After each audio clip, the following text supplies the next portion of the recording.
OBN irraa torbaanitti yeroo kana isin bira kan ga'u kun qophii keenya dubbii jabduuti. Qophii keenya dubbii jabduutiin haala yeroo irratti keessummaa affeerannee irratti marii kan taasifnu torbaaniin. Har'a immoo keessummaa tokko affeerannee irraa keessummaan keenya immoo biiroo bulchiinsaa fi nageenya Oromiyaatti hoogganaa kan ta'an obbo Jibriil Muhammad jedhamu. Isaa walii turtii taasifna keessattuu gabaasa gidduu kana Amnesty International waa'ee mirga namoomaa wal qabatee Itoophiyaa keessattuu naannoo Oromiyaa fi Amaaraa irratti baasee wal qabatee ejjennoo mootummaa maal fakkaata kennu ibsi garaagaraa kennamaa ture. Akkasumas immoo sochiin nageenya Oromiyaa keessa jiru maal fakkaata kan jedhu irratti isaa waliin turtii taasifna. Hanga xumuratti nu waliin tura. Ayyee obbo Jibriil dubbii jabduu waliin turtii taasisuudhaaf fayyamamaa ta'uu keessanii galatooma isiniin jedhe dursee. Silas galatooma. Keessattuu mirga namoomaa wal qabatee wanni Amnesty International baase bara 2019 keessa naannoo Oromiyaatti ta'e jedhee wanni baasee ni jira. Isinis immoo akka biiroo keessanitti gabaasni kun dogoggora akka qabu fudhatama akka hin qabne wanni kaastan ni jira. Walii galamee dhugaan bara 2019 Oromiyaa keessa turee fi ka gabaasa kana akkamitti wal dhiituu danda'e? Bara 2019 keessa walumaa gala biyyattiin Itoophiyaas ta'ee biyyattiin naannoon Oromiyaa maal fakkaata waan jedhamu kaasuun ni barbaachisa dhimma kanarratti. Baroota kana keessa bara kana keessatti bifa adda addaatiin naannoo Oromiyaa godinaalee adda addaa keessatti rakkoon nageenya bara keessa turedha. Rakkoon kun ka'umsi isaa maa inni akkamitti qindaa'ee eenyutu qindeessee maalidha kan jedhu inni akkuma jiru ta'e keessattuu lixaa fi naannoo kibbaatitti rakkoon nageenyaa godinaalee muraasa irratti kan bal'inaan mul'ataa turanidha. Rakkoo kanarraa kan ka'e qaamni lama ni socho'a. Tokko humni riphee lolaa fedhii isaa humnaan guuttachuudhaaf socho'u ni jiraata. Humni riphee lolaa kun fedhii isaa humnaan guuttachuudhaaf kan socho'u tooftaa na baasa jedheetiin itti amanu gochoota hawaasa suukaneessee na jalatti deebisa jedheetiin itti amanu kamiyyuu ni raawwata. Inni lammaffaa gochi kun hawaasa irratti raawwatamuun isa irra hin jiraatu jedhee caasaan nageenyaa socho'uu ni jiraata. Gidduu kana lamaanitti caasaan nageenyaatis yeroo socho'u humni farra nageenyaa riphee lolaan maqaa shaneetiin of moggaases yeroo socho'u wanti dabree gidduutti uumamu ni jiraata. Kanaaf maal jechuun barbaadamaa kan jedhu san rakkoon naannoo kana jiru hiikuudhaaf hojiin bal'aan hojjetamuun akka irra jiraatu amanama. Bara 2019 kana keessa nama kamiinuu haa ta'u naannoo Oromiyaa keessatti mirgi namaa hin sarbamne. Sochii taasifamu kana keessatti jalqaba irrattis kaasuudhaaf yaalii godhee jira.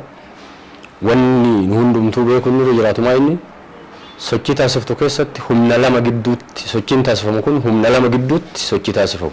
Kallattiidhaan deebii kana naa deebisamee mirgi namaa sarbame moo hin sarbamne eenyuunu haa ta'u. Humna lama gidduutti walitti bu'iinsa jira. Humna lama gidduutti walitti bu'iinsi yeroo jiru wanni lama ni uumama. Tokko bakka walitti bu'iinsaa sanitti waan uumamutu jiraata. Bakka walitti bu'iinsaa kallattiidhaan yookaan alkallattiidhaan namni miidhamuu ni jiraata. Mirgi namaa dhiibuun ni qunnama. Waraanni tureera garee kana lamaan gidduutti. Waraanni wal waraanuu walirratti waraanni idilee lallabamu jiraachuu dhiisuu mala. Garuu riphee lolaa jechuun hidhatee humna socho'u jechuudha. Humna iskiriptoo qabatee deemuu miti. Humni kun humna nageenyaatiin walitti bu'a. Yeroo walitti bu'u immoo hawaasa gidduutti dhukaafni ni uumama. Al tokko humni nageenyaa yeroo hiriireetiin hin socho'u hawaasa daheeffatee hin dhukaafama. Hawaasa daheeffamee yeroo dhukaafamu caasaan nageenyaatis yeroo miidhaan irra gahu deebii kennuun ni dhufa. Kan gidduu kanatti namni lubbuun namaa ni dabra. Haa xiqqaatu haa guddatu mirgi namaa sadarkaa kamittuu ni sarbama waan gaafii qabu miti kun. Gama tokkoon walitti bu'iinsa gidduutti kan sarbamu jira. Gara biraatiin immoo namni bobba'u kun mataan isaa amala adda addaa qabateetiin bobba'a. Kan waaqarraa bocamee gadi bu'ee hin jiru hawaasuma kana keessatti kan bocame hawaasni keessa immoo amala akkamii qabu sadarkaa guddinni isaa maal akka ta'e ni beekama. Gama kanaanis wanni dhufu hin jiraata. Gabaasa kana keessatti egaa rakkoo naganaa jiraate walitti bu'iinsi jiraachuu malaa gidduu kanatti maalidha wanni gabaasa Amnesty baase kanarraa akka mootummaa naannoo Oromiyaatti dogoggora jettanii kaaftan? Inni tokkoffaa fi inni jalqabaa gabaasni naannoo tokko irratti biyya tokko irratti yeroo qoratamu qorannaa jechuun karaa biraatiin riisarchii geggeessuudha. Riisarchiin amala ittiin geggeeffamuu qaba. Riisarchiin daangaa keessatti geggeeffamuu qaba. Waa'ee biyyattiitii tokko kalaalamu. Kana ka'umsi jalqabaa inni jalqabaatiif inni guddaan maa inni sarbama mirga namaati wannaan mata dureen dhimma kana. Human right. Sarbama mirga namaa yoo ka ta'u taate mirgi namaa eenyuun sarbamuu maaliin sarbamuu danda'a. Mirgi namaa nama dhuunfaatiin sarbamuu danda'a. Mirgi namaa mootummaadhaan sarbamuu danda'a. Mirgi namaa humna hidhatee socho'u yookaan riphee socho'uun sarbamuu danda'a. Mirgi namaa garee fedhii addaa qabu tokkoon sarbamuu danda'a. Kanaaf karaa guutuu ta'een kana hunda qorachuun isarra jiraatu. Yoo qorannaadhaaf yoo furmaata itti aanuuf ka qophaa'u ka ta'u taate. Kanarraa kaatee yeroo laaltu holistikaalii yookaan karaa guutuu ta'een wanni ilaalamuun isarra jiraatu ilaalee jiraayi waan jedhu san gama tokkoon kanatu ilaalamuun isarra jiraata. Hundan hammanneedha moo gabaasni wannummaan achirratti tuqame hundi dogoggoraadha? Ittiin si dhufa. An akka kan jedhaa jiru kan gabaasis ibsuudhaaf barbaadames fuulduras ibsamuun isarra jiraatu. Ulaagaawwan adda addaa xinaatiin yookaan qo'annaan yookaan xiinxalli keessa darbuun isarra jiraatu hin darbine. Kunis maa inni guutummatti karaa guutuu ta'een karaa waa hunda ammachuu isarra jiraatuun hin qophoofne. Kan lammaffaa qo'attoota. Wannaan tokko kan geggeeffamu qaama geggeeffamuu qaba. Qaamni qo'annaa kana geggeesse eenyu gaafii jedhudha ka dhufu. Qaamni qo'annaa kana geggeesse politically motivated kan ta'e moo giddugaleessummaadhaan siyaasa giddugaleessa godhateetiin qorate moo ogummaa irratti hundaa'ee qorate waan jedhudha kan lammata ilaalamuun isarra jiraatu. Kanaaf humni qorannaa kana qorate politically motivated humna ta'e. Dhaabbanni kun haaraa qoratuun eegallee dur marraayyuu qoratee ibsaa ture. Ogummaa kiyya jedhee ittiin hojjetaa ture. Akkamitti gara siyaasatti deemuu danda'u yookiin garee tokkoof looga jechuu dandeenya? Ragaan qabatamaan jira kanaaf. Asirratti wannaan garaagarummaa gargar bahee ilaalamuu qaba. Dhaabbanni waa bobbaasuu fi namoonni dhaabbata keessa jiran gargar bahanii ilaalamuun barbaachisaadha.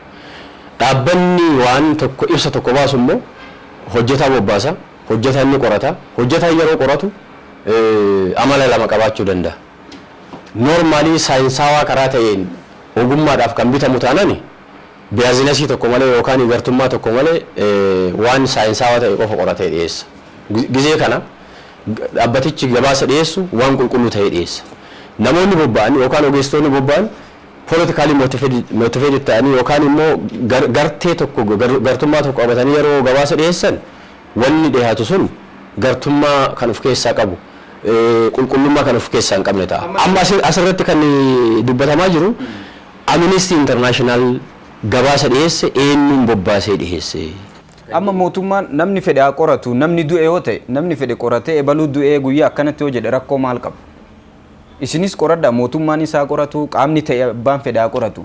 Ka du'e sun nama moo waa'ee nama du'ee sanii ka yaadamuu qabu moo eenyutu qoratee eenyu harka keessaa qabaadha? Namni hin duune moo wanni wal falmamaa jiru nama qorannoo dhiyeesse sani? Akka kennatti namni hin duune tasumaayyuu biyya kana keessatti rakkoon hin geenne hin jenne kan hubatamuun isarra jiraatu. Lammata gareen sun maa qorataa hin jenne. Gareen qorate sun qulqullummaa qabatee hin qoranne. Achi keessa humni fedhii siyaasaa injifannoon siyaasaa irra gahee hawaasni aangoo harkaa fudhate kan itti hirmaatee qorate jira.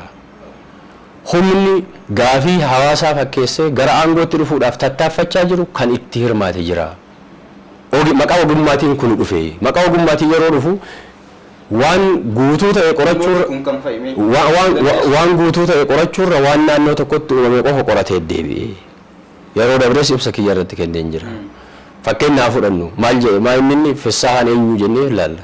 Eenyuun kaleessa waa'ee biyya kana keessatti rakkoon adda addaa yeroo gahu osoo namni qalamaa jiru osoo namni torchi ta'aa jiru maa inni gabaasa inni dhiyeessaa ture. Har'a immoo maal jedhee dhiyeesse. Ani akka ani hubadhutti ammaa Fessaahaan dhiyeessee miti. Fessaahaan qulqullummaa irraa ka'ee waa dhiyeesseedha. Yoo wal hubannu taate Fessaahaan qulqullummaa irraa ka'ee guutumatti karaa lamaan sammuu isaa lafa kaahee ilaalchi isaa lafa kaahee ogummaaf saayinsii giddugaleessa qabatee godhatee yoo dhiyeesse Fessaahaa waan ta'eef yookaan Kiroosii waan ta'eef miti. Fissaan garuu fedhii isaatii fi ilaalchi isaatii fi ogummaa walitti makee carraa argate sanii waan biraa yoo dhiyeesse immoo kana kan mormamu kan mormaa jirus kana. Kanaaf warri fedhii siyaasaatii fi yaaddoo adda addaa qabu fedhii adda addaa qabu as ta'etti carraa kanatti fayyadamee bahuu isaati kan dubbiin jiru. Lammata kan morminumaa inni gochi Itoophiyaa keessatti bara san keessa raawwatame bal'aadha. Guutuu Itoophiyaa keessatti maaltu ta'e? Beenishaangulitti maaltu ta'e? Gaambeellaan akkam ture? Naannoon Somaalee akkam ture? Naannoon Amaaraa akkam ture? Naannoon Oromiyaa akkam ture? Kibbi akkam ture? Gaaffiiwwan kun waa'ee Itoophiyaatti ka qoratu taanaan waa'ee Oromiyaa qofa qorachuudhaaf ka bahe taanaan yoo wannaan isaanii san qofa ka agarsiisu taate. Akkuma waggoottan lamaan darban Oromiyaa keessa nageenyi iddoo garaagaraatti akka hin jirre namaafuu ifa. Waan kana inumaayyuu mootummaan dursee qoratoo ibsuun qabu ture. Inni mootummaan dursee qorachuun qabu kan jedhu inni mata duree biraati. Garuu mata duree amma kaafte irratti baa inni taateen kun guutuu biyyaa keessatti ta'e. Taateen kun humna riphee lolaatiin walitti bu'iinsa yeroo jiru raawwatame siin jedhee jira. Humna riphee lolaatiin immoo lakkoofsi isaa bal'aa kan ta'e raawwatamee jira. Waan biyya kana keessatti hin baramin sadarkaa ilmi dhiiraa itti gudeedamutti kan deemametu jira. Warri qaamaan irratee qaamni isaa hojjechuu hin dandeenye ijoollee isaa guddisuu hin dandeenye baay'een miidhaan akkasii irra ga'ee jira. Laalame taanaan karaa guutuu ta'een laaluu barbaachisa. Inni lammaffaa mootummaan qorateetiin hin dhiyeessuun qabu mootummaan qorataa jira. Waa hedduu walitti qabamee jira. Gaafa guyyaan isaa ga'e oduu waliigalaatiin osoo hin taane fiilmiidhaanis kan deeggarame gadi dhiifama. Caasaa mootummaa irrattis rakkoo mirga dhiibbaa addaa keessa humni gale tarkaanfiin fudhatama. Kuni wanni hundeeffamni mootummaatiyyuu kana waan ta'eef asirratti wanni mamii keessa galamee ilaalamaa jiru miti. Mootummaan maana irratti dhiyeessitanii miti. Akka itti dhiyaate qulqullummaan qabu. Gartummaa giddu galeessa kan godhateedha. Ibsa keessan keessatti tokkonni kaaftan qaamolee karaa kanaan deemuun tarkaanfii fudhannaa jetta. Maal jechuun? Kana namni hundumtuu ni beekadhee yaada. Biyyi keenya biyya seeraan bultu. Seerri jira, heerri jira. Caasaan nageenyaa yoomiyyuu taanaan dirqamaa fi hojiin isaa tokkoffaan heeraaf seera eegsisuudha. Qaamni seera eegee jiraatu heeraaf seerri kan hojiirra oolu nama dhuunfaa irrattis hojiirra oola. Hawaasa irrattis, mootummaa irrattis, paartilee irrattis, nama dhuunfaa irrattis, garee irrattis hojiirra oola. Kanaaf humni heeraa fi seera eegee qajeeltowwan biyyattiin qabdu eegee karaa nageenyaatiin ejjennoo siyaasaa isaa tarkaanfachiisu eeguun dirqama caasaa nageenyaati. Kanaan ala bahee gama jeequmsaatti, gama daandii cufuutti, gama dinagdee dadhabsiisutti, gama nageenya uummataa yaaddoo keessa galchuutti humni dhufu yoo jiraate immoo seerri hojiirra ooluun dirqama ta'a. Seera akkamitti hojiirra oola? Seera biyyattiin qabdutti hojiirra oola. Yeroo baay'ee seera hojiirra oolchinaa olaantummaa seeraa hin kabachiifne jedhama. Garuu namni hima du'a, namni hima miidhama. Qabatama maaliif hojiitti hin hiikamne? Waa'een heera hojiirra oolchuudha. Waggoota lama guutumaa fixatee gaafii jedhu kaasuun hin danda'amu. Waggoota lamaan dabre mootummaan naannoo Oromiyaa kan irra ture waggaa tokkoo fi wadhakkaa naannoo ta'u humni hidhatee biyya kana keessa socho'aa jiru kun waa lama keessa darbe. Inni jalqabaa isaan iyyuu sassaabee maqaa Oromootiin waan qabsaaniif gara biyyaatti fiduun ejjennoo isaanii karaa dimokiraataa ta'eef karaa nageenyaatiin akka hawaasaaf ibsan taasisuudhaaf yaalii taasifamaa ture. Humni kun erga gara biyyaatti galee nama muraasaan galee gara qabsoo filannoo karaa nageenyaa osoo hin taane qabsoo filannoo karaa hidhannootiin yaada isaa tarkaanfachiisuu eega jala qabee mootu ammas humna kana karaa inni barbaadeen deebii kennuur karaa nageenyaatiin deebii kennuun dirqama waan ta'eef hojiin bal'aan hojjetamaa ture. Kana mootummaa naannoo Oromiyaa qofa osoo hin taane hawaasni Oromootis kana hojjechaa ture.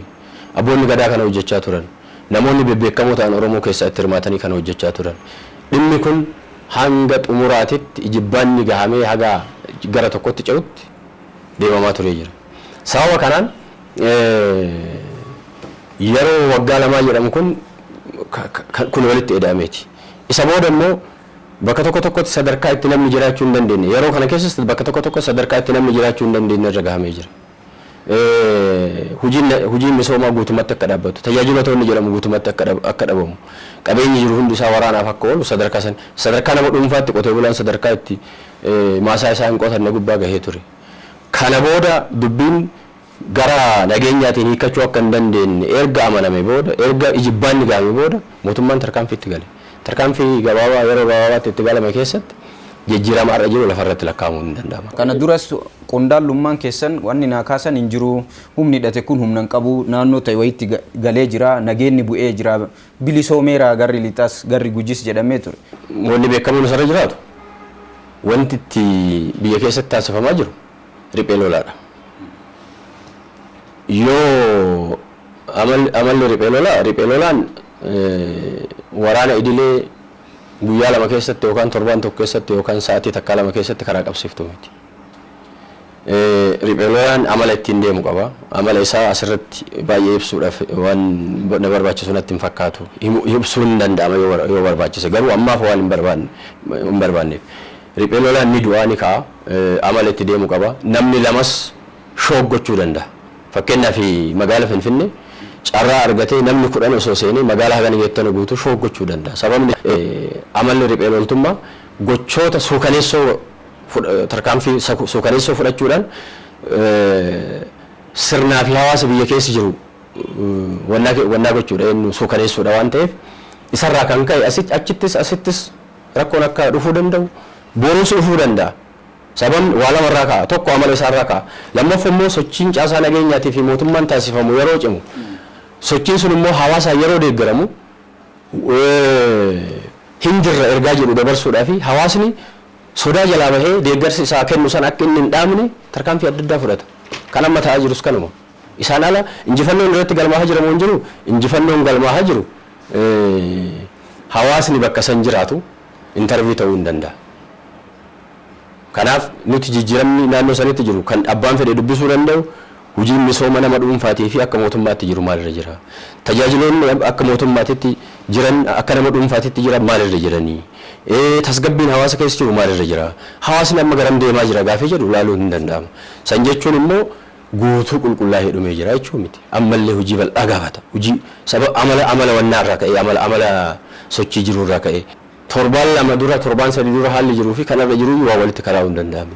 Kana maal jechuu barbaadeeti sochii yeroo gabaabaa mootummaan taasiseen tumsa hawaasni godheen osoo hawaasni hin deeggarini humni kun humna torbaan tokkotti Finfinnee galla jedhee dhaadachaa ture akka har'a jedhame kanatti bakka humni isaa bakkatti deebi'ee akka duuba deebi'uu hin dandeenye beekuun barbaachisaadha. Kanaaf qindoomina caasaa nageenyaa qofa osoo hin taane hawaasaa fi mootummaan taasisaniin wanni hedduu bakkatti deebi'ee jira jechuu hin danda'ama. Garuu kan dhumatee miti itti fufamee kan hojjetu wanni kana dura ta'aa ture suukaneessuun maal fuuldurallee hin dhufu kan jedhamu yoo ka jiraatu taate amala riphee loltummaa wallaaluu irraa waan ka'e akka ta'e sirriitti hubachuun barbaachisa. Gara waggaa tokkoo fi wadhakkaatii ol kan ta'u humna kana tasgabbeessuudhaaf ijibbaata gahuudhaaf sababa kanaan miidhaa irra dhufe kana akka inni hin babal'anne taasisuudhaaf nutis yeroon itti wal nyaannu gubbaa waan hin jirreef isa keessaa bahuudhaaf waa hedduu hojjetamaa ture jira. Hojii hojjetamaa ture san keessatti humni nageenya humni riphee lolaa naannoowwan akka lixaatii fi akka kibbaa keessattuu lixa bal'inaan akka to'ate kuni waan namni hundumtuu walla jechuu danda'u miti. Tajaajiloonni barbaachisoo ta'an akka naannoo sanarra akka citan hojii misooma hojjetamu akka dadhabe hawaasni gabbahee galuudhaaf akka rakkate caasaan mootummaa naannoo san jiru kanarraa ka'ee miidhaan hedduu akka irra gahee fi kun jaalatee osoo hin taane dirqamee isaanii walii galee jiraachuu kun naannoo gadi lakkisee bahuudhaaf akka dirqamaa ture kana dur hundumtuu ibsa kennaa turre waan wakkatamaa ture. Naannoo riphee lolaan to'atee keessatti socho'aa ture keessa xiinxala geggeeffame lafa bal'inni isaa yoo ilaalamu parsantii 40 hin dabarre keessatti waan ta'e kanaa ol ganaa itti deemamee ilaalamaa jira. Itti deemamee yeroo xiinxalli geggeeffamu namni du'ee ni jiraata, namni qaamaan hir'ate ni jiraata, namni qabeenyi isaa irraa saamame ni jiraata. Miidhaan kana jettee ati lakkaa'uu hin dandeenye amanuudhaaf si rakkisu hedduutu jiraachuu danda'a waan ta'eef kun isa gabaasichis lakkoofsi jedhame kunis isa guutuu dhumatee miti. Parsantii muraasa qofa kan uffise taatee ta'e kanas immoo haalli mijaa'aan sochiin naannoo san keessatti taasifamaa jirurra to'annaa olaantummaa qaama achitee ture irraa wanna maddee akka ta'e namni kamiyyuu waan amanuu fi waan fudhatu. Amma isin akka mootummatti gaafa namoonni hagana du'anii mirgi akkana sarbamee dubartii garaa dhoosanii ilma keessaa baasuu gabaasuleen akkasii ni ka'u qaamoleen kun kan raawwatamu.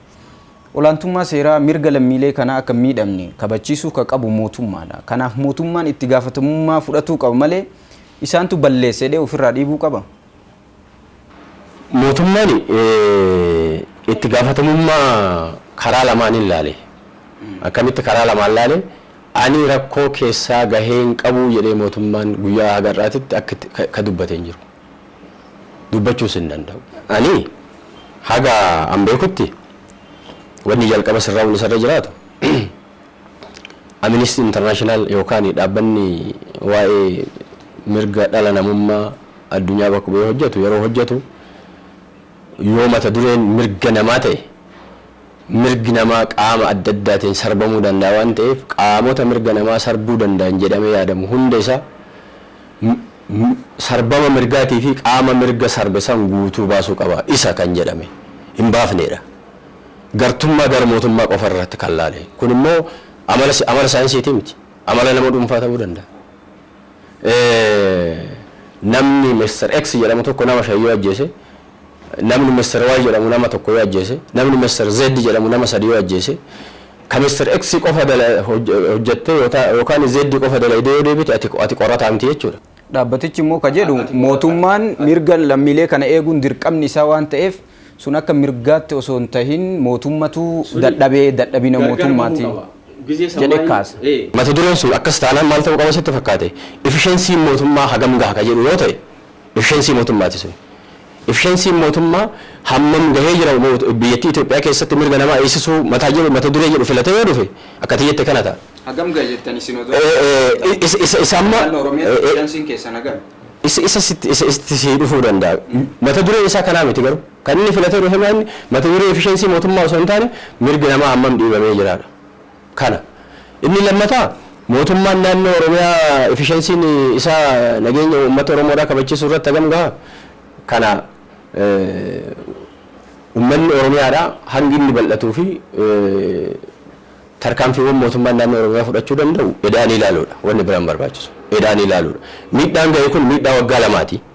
Miidhaa waggaa lamaa walitti edaateetiin ka jiru keessa waggaa tokkoof walakkaa ol kan ta'u humna riphee lolaa jala naannoo ture keessatti balaa gahee ture. Amma immoo mootummaan yeroo dabre keessatti waa'ee dhiibbaa biyya kana keessatti dhiittaa mirgaa dhiibbaa adda addaa ture san akka hin dabalamne jechuudhaaf. Jijjiiramni uummannis bittinnaa warra edaamee gara tokkotti deemuun isarra jiraata haala jedhu irraa ka'ee obsa argisiisaa ture. Yaalii araara buusuudhaaf taasisaa ture milkaa'uu dhabnaan sadarkaa dirqama mootummaa irraa eeggamu maa inni kan jedhu sanitti yeroo galamu injifannoo argamaa jiru namni kamiyyuu uummanni keessattuu taajjabuu danda'a. Amma uummanni Oromoo eenyu haa amanu mootummaa amanu moo warri bosonaa mootummatu badii geessaa jiraa jedha. Qaamoleen garagaras dabalate. Mootummaan immoo lakki warra hidhatetu badii. Uummata Oromoo eenyutu miidhaa jira iddoo kanatti eenyutu amanamee eenyutu Oromoof hojjetaa jira eenyutu Oromoo irratti hojjetaa jira. Hunduu garee isaa qabate waan ta'eef. Bakka sadiitti baqaysanii ilaaluudha. Inni tokkoffaa mootummaan akka mootummaatitti dirqamni isaa gaheen isaa amalli isaa gochi isaa gurmaa'insi isaa sochiin hagammaa inni taasisaa jiru maa inni jedhanii ilaaluu barbaachisa. Akkasumaan murtii kennuu hin danda'amu waan ta'eef. Oromoodha yoo jedhamu immoo gochi Oromoo lixaatii fi kibbaa irratti taasifame yoo mootummaan ka godhu taate maaliif shawaa keessatti taasifamuu dhabe? Maaliif Fantaaleetti taasifamuu dhabe? Maaliif Cirootti taasifamuu dhabe? Maaliif Roobetti taasifamuu dhabe? Iddoo hundatti ka'aa jira gaaffii. Iddoo hundatti namoonni fakkeenyaaf Harargeetti torbe madarbe kana keessa rakkoon bakka hin jirre hin jiru. Haa xiqqaatu wal caaluu danda'a malee.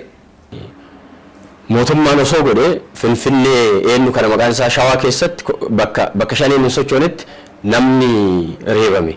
Dubartiin gudeedamte maalii taatee hin jiramu hin jiru gochoota suukaneessoo addunyaa keessatti jaarraa kana keessatti miti jaarraa 19ffaatiin 20ffaa keessatti raawwatamee hin beeyne 19ffaa booda raawwatamee hin beeyne kan amma raawwatamaa jiruuf eenyutu itti gaafatama gaafii hin jedhu waan mamii keessa galu natti hin fakkaanne. Kanaaf kun kana eenyu haa dubbatu gaafii jedhudha gaafiin biraa. Namni kana mormu eenyu gaafii jedhu nama fagoo jiruu fi fedhii poolitikaa qabu kan mormuu hin danda'a. Namni kan dubbachuu danda'u eenyu Gujii dhaqanii eenyutu abaluun ajjeese Wallagga deemanii eenyutu qeessa abaluun ajjeese jettee yoo gaafatte zirziriidhis. Kun bara waan nu jennu miti namoonni miidhaman gadi bahanii ana abaluun miidhaan irra geesse guyyaa jedhamu fagoo miti. Gizeessa wal amanuu hin danda'ama jechuudha. Gizeessa wal amanuu hin danda'amu. Isinis gaaf saniin fudhattu mootummaa akkana na godhe yoo jedhee namni himatee jechuudha. Eenyu namni qaamni kana jechuun bar eenyu namni miidhame nama isa miidhe beeka. Namni balaan irra gahe eenyu akka balaa isa irra geesse beeka. Eenyumtuu dhimma isaa irratti yaada jallisiisuu hin danda'u. Bal'inaan kaka'u gabaasaalee ka'u keessatti nageenya Oromiyaa jeeksisuuf jijjiirama jire kana deemaa jiru kana balaa keessa buusuudhaaf paartileen Oromiyaa keessatti socho'an dabalatee qaama jijjiirama kanan feene wayyaanee wajji hojjetanii jedhameeti kan ka'u. Maal jechuudha hiikan isaa? An paartii nageenya irratti yaada kenna. Paartii nageenya irratti yaada kenna. Dura akka nama kamiitittu wanni hubatamuun isarra jiraatu wayyaanee as jeneraal yookaan hubannoo biraa irratti qabaannu taate inni sirrii natti hin fakkaatu. Hooggansa TPLF kan akka caasaa nageenyaatitti rakkoo ta'uu danda'a jedhamee xiinxalamuu fi rakkoos ta'a jedhameetiin hin ilaalamu. Hooggansaa fi miseensi garaagaraa waan ta'eef. Hooggansaa fi deeggaraan garaagaraa waan ta'eef. Jalqaba isatuyyuu akka caasaa nageenyaatti tokko isa wanni sirraa jiraatu. Dhaabbileen siyaasaa Oromiyaa keessa jiran isaanii waliin hojjetanii eenyu waliin hojjetanii kan jedhu biyya kana keessatti jijjiiramni deemamaa jira. Jijjiirama deemamaa jiru keessatti humna lamatu karaa Afrikaa keessatti hin baratamin wal wajjin jira. Humna jijjiirama qindeessee hawaasa waliin ta'ee gara aangoo dhufee aangoo siyaasaa dhuunfatee fi humna jijjiirama keessatti deemaa ture jijjiirama keessatti mo'atame garuu sirna siyaasaa keessaa hin haqamin hin maqfamin amala jijjiirama addaa waan ta'eef amala jijjiirama lamaan kanatu jira. Amala kana keessatti waan lamaan dhufa jechuudha. Tokko jijjiiramni akka fuulduratti itti fufu ka barbaadu. Kan lammaffaa jijjiiramni akka fuulduratti itti hin fufne akka jijjiiramni kun gufatu jijjiiramni kun yoo gufate fayyadamaa ta'uu danda'a jedheetiniin kan yaadu sanirraayis ka'ee qaama humna naa ta'a jedheetiniin amanu hundumaayyuu kan qindeessu ni jira. Kana gidduu akka jiru jalqaba beekuu barbaachisa. Asirraa kaatee yeroo laaltu asii fi achitti dhimmoonni gama nageenyaatiin mul'atan kan fuuldurallee xiinxalla barbaadan hawaasnis dammaqee hubatee eeguun isarra jiraatu akka jiran wali namatti argisiiftu jirti. Argisiistuuwwan isiisan caasaa nageenyaa hordofee tarkaan fudhachaa deemaa jira. Kami paartileen kun himamuu hin danda'amu eega qorannaan harkaa qabaatan waan isaan karoorfatan paartileen ebaluuf ebalum jedhaman isin irratti balaa fiduuf deemamaa jedhamee uummataaf maan ibsamne duuchamatti paartilee Oromoo jedhamu paartileen Oromoo hedduudha waan ta'eef warra nagaa qabus kan taanis walitti maaliif maqame ispeesifikaalii paartiin ebaluuf ebaluu jedhamu maaliif hin jedhamne? Maqaa ibsuun hin danda'ama. Garuu maqaa ibsuun dhaan dura namni waa balleessuu fi namni waa balleessisiisu namni badiini akka hin geenye hojjetu sadan kun ni jiru yeroo kamiyyuu. Qaamni akka waa humna barbaadachuudhaaf socho'u nama humna isaa ta'ee isaan waliin dhaabbatanii beeka.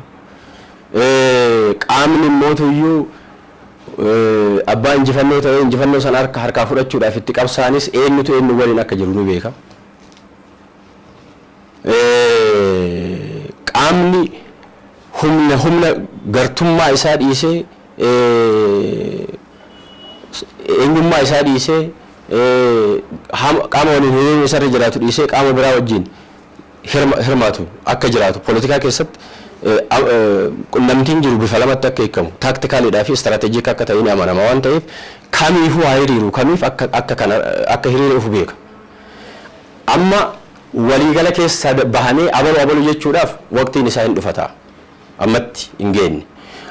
Garuu dhaabbileen Oromoo hundumtuu as keessatti hirmaatan jedhee namni kana akkasitti guutuudhaan duuchaadhaan dubbatee hin jiru. Qaamni akkasitti gahee taphachaa jiru dhaabuma keessayyuu ta'e sadarkaa dhaabaatti osoo hin taane sadarkaa nama dhuunfaatti warri waan akkasii hojjechaa jiru immoo jiraachuu danda'a. Gara biraatiin immoo wanni isin himatu keessattuu dimokiraasiin kun dhufee dhamee paartileen alaa galan ni jiru, ka biyya keessas hin jiru, dimokiraasiin haa bal'atu jedhamee himama.